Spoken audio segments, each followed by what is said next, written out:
Hey, what's up, everybody? It's Aubrey, and I've got another What's for Dinner for you this week.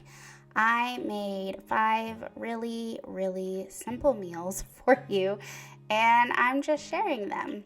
So this is Sunday, and I decided to make Kraft chicken and rice in the crock pot. What you'll need is 2 cans of cream of chicken soup, a packet of ranch dressing, some cooked bacon, some cheese, some rice, and some milk. I'll leave the recipe in the description box below.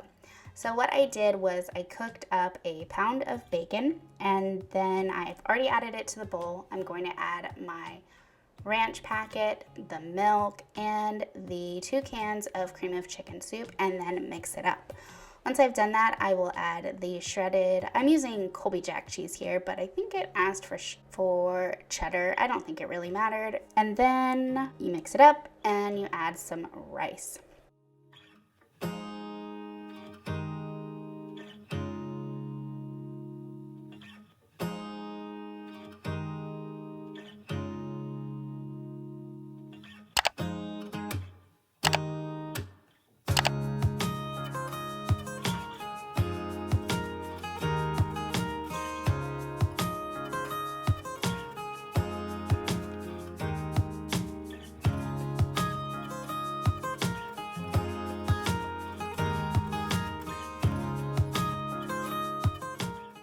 Once you're finished with that, you are going to add 4 chicken breasts to your crock pot.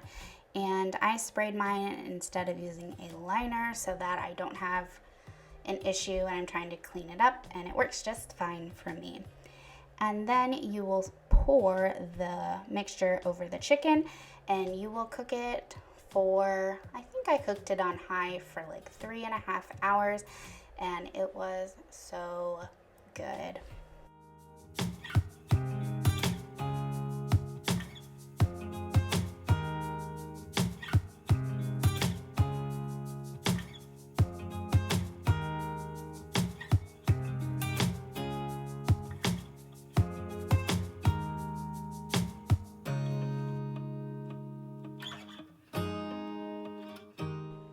Now I am just cutting up some broccoli to steam. If you have watched my What's for Dinner videos a few times now, you've probably seen me cut broccoli a whole bunch of times, but it's just such an easy vegetable to have that we all enjoy. So I'm just gonna cut the stems off of the broccoli, and then I'll rinse it because I didn't prep this broccoli beforehand. And then I'll put it into a pot with a little bit of water. You don't want to fill it all the way up because you're not boiling it, you're steaming it. And that's it. I don't add any spices to it at all. I just eat it as is. And honestly, I think it tastes better that way for our family anyway.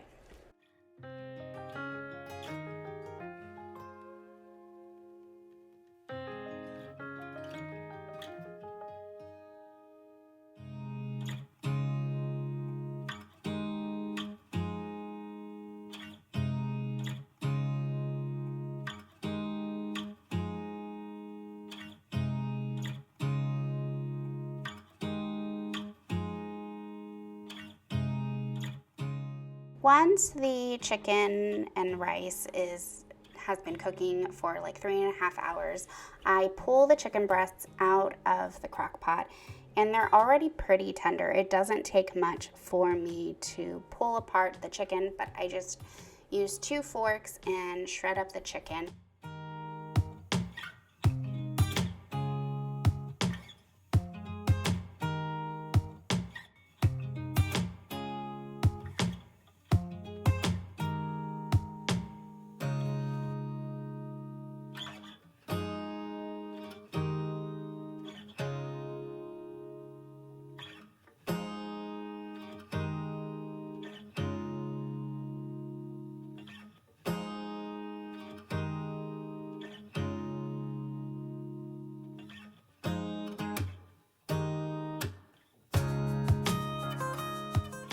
And when I'm done, I add it back into the crock pot and mix it up all together.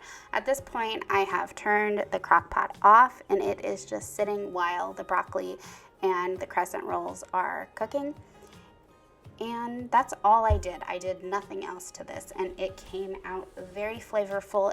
It was a little tangy because of the ranch dressing, but I found that I loved that flavor. So if you like the cracked chicken recipes, I would definitely give this a try. And if you haven't tried any type of cracked chicken recipes, I would try this anyway. It is so good. Everyone in my family liked it, even my son, which is always a plus because I swear most of the times I make something new, he does not like it. So I am discovering that he likes certain things, or maybe as he gets older, his taste buds are changing. Either way, everybody loved it. I forgot to add that the recipe called to add a little bit more cheese on the top. So I shredded up some sharp cheddar cheese and put that on top and just put the lid on, and the steam from the meal melted the cheese right up. So it was fine. And so here I am plating the cracked chicken and rice onto a plate, and you can see that it's not runny at all. It's a great consistency and was a great meal for a Sunday night. And I just paired that with some steamed broccoli and some crescent rolls.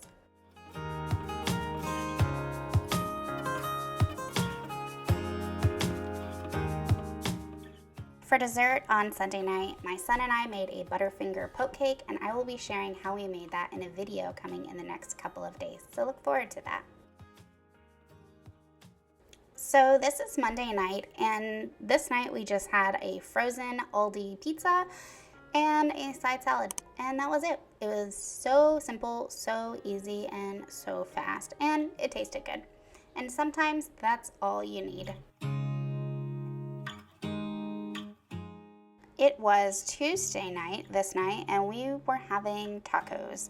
So I am going to dice up an onion and then start sauteing it in the pan with a little bit of olive oil. I like to cook the onions beforehand just to make sure that they get cooked all the way through and they're not still raw, because my son doesn't like them that way.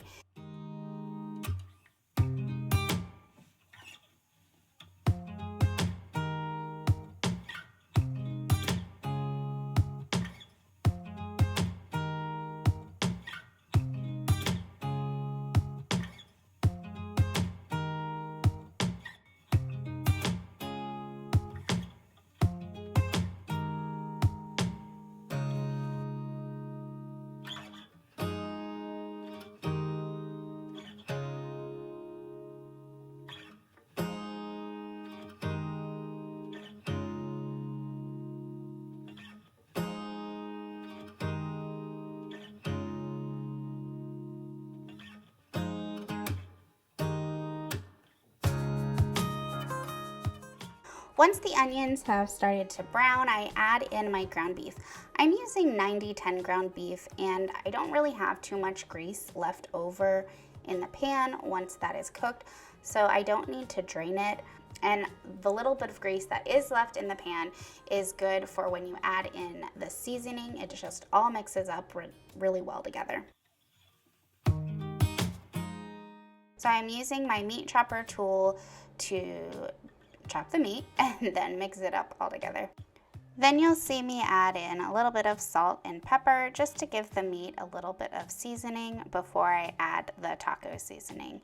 The taco seasoning that I use is the Tones brand from Sam's Club, and this is my favorite taco seasoning that I have ever used. So I'm so excited that I gave it a try because it is delicious.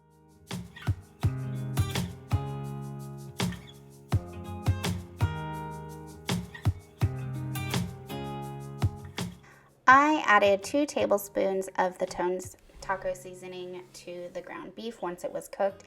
And as you can tell, I made a huge mess. I mean, what is my life right now? I was making a mess with the onions earlier too. So after I added the seasoning, I mixed it up and it was a little dry. So I ended up, I don't think I have this on camera, but I ended up adding some water to the meat as well, just so it wasn't as dry. And it worked out really well. I probably added maybe 2 or 3 tablespoons of water, not a lot, just enough so it wasn't dry.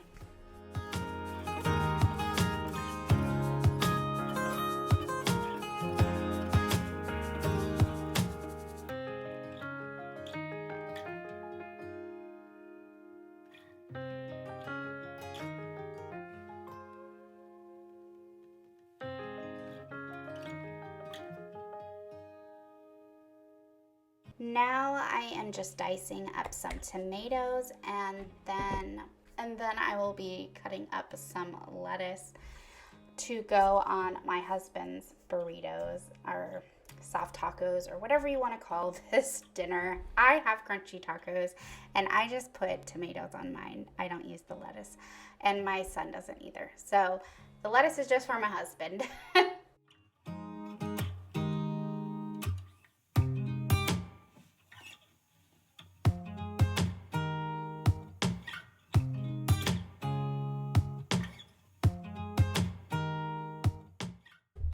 So after cutting out the core, I'm just going to peel the outer leaves off of the iceberg lettuce, and then I'm going to go rinse the lettuce. So I do that by just putting it under some cold water and letting the water drain into the leaves, and then I just shake as much water as I can out of it, and then I'm going to come over here and cut the lettuce.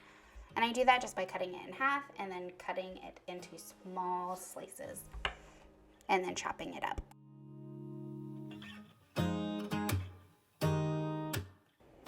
So now I'm taking a warmed up soft taco. I added some ground beef and some shredded cheese, and then I rolled it up for my son. And then I had warmed up some refried beans on the stove, and I added some of that. And my dog was trying to get it, but he didn't. And then we like to eat our tacos or soft tacos with some tater tots. So I added that to his plate. And he likes things pretty simple, so that was his dinner for the night. Yeah.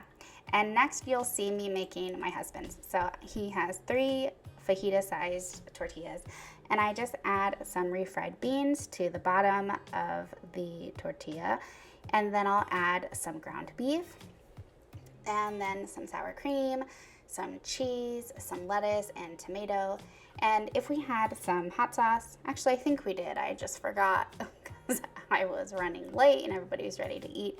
But anyway, I usually add hot sauce to his burritos or tortillas or tacos, whatever we're gonna call these tonight.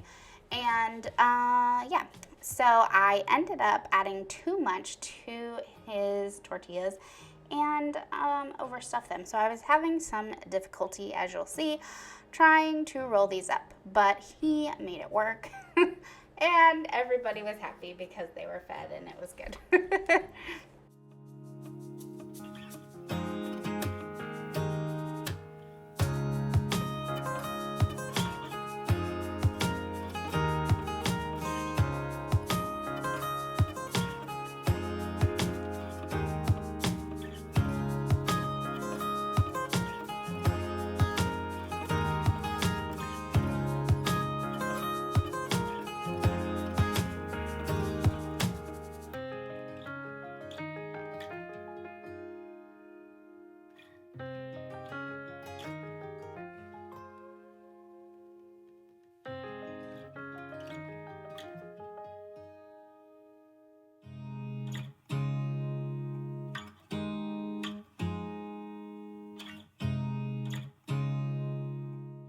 And this is my plate. I just took 2 crunchy tacos, warmed them up in the air fryer for about 20-30 seconds, and then I put the taco meat, some sour cream, some tomatoes, and some shredded cheddar cheese. And that was how I like my tacos. I am also simple. I just like things basic, and then had a few tater tots on the side. All right, this is Wednesday night and I wanted to try a new Instant Pot recipe. So I'm going to make chicken and potatoes in the Instant Pot. First thing I'm doing is adding some chicken stock to the bottom of the pot. It is not dirty, it's just kind of stained that way. But anyway, moving on. And then I'm going to add some chicken thighs on top of the chicken stock. When I am finished, I am going to add my seasonings to the chicken.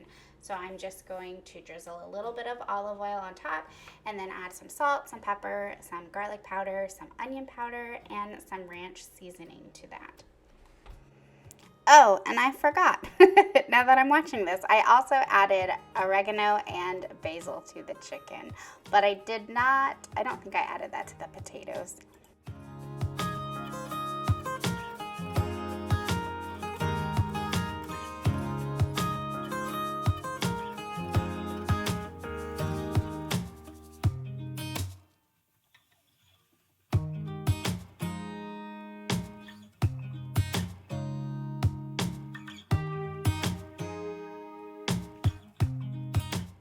Now I'm going to take some little potatoes. These are the Little Potato Company potatoes. I'm going to drop them all over the place, but they all end up in the bowl, or like half the bag anyway. And then I'm going to drizzle the potatoes with some olive oil, and the same seasonings that I put on the chicken, I'm going to put on the potatoes, and I will mix it up.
When I'm finished mixing the potatoes, I will add them to the top of the chicken.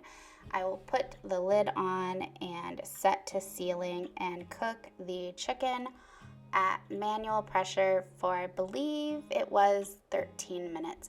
Now you are supposed to let it release naturally or not naturally. I am not an Instant Pot person. Like, I'm not good at cooking with the Instant Pot.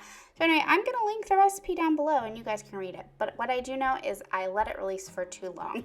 There was a ton of stock and juices that was left over. So what I did was I saved that and I let it cool overnight in the refrigerator, and then I froze it in the freezer so that when I need some gravy maybe or chicken stock, I can use that in the future, and all that wonderful, seasoned stock didn't go to waste. And I just wanted to show you guys how tender this was. So I'm showing you with my fork how easy it is just to, cut it open. And I paired the chicken and the potatoes with a side salad. And I just added ranch on top of my salad tonight.